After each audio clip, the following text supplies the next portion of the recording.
If your Jeep Compass won't connect to Apple CarPlay, don't head to the dealership just yet. The fix is usually simpler than you think. Statistically, over 85% of CarPlay connection failures are caused by low quality or damaged USB cables. Let's walk through the diagnostic process to find out exactly where your signal is dropping.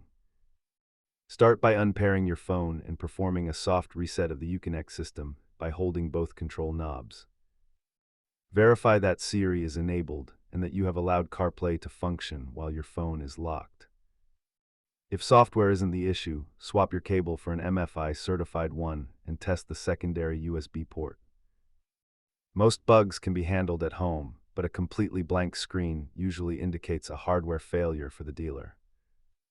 Replacing the cable resolves the vast majority of connection drops, followed by a simple system reset.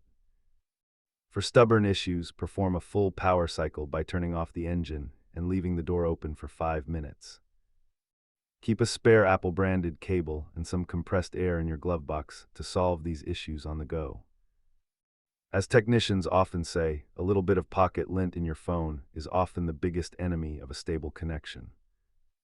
If these steps helped you get back on the road with CarPlay, hit that like button and subscribe for more Jeep tips.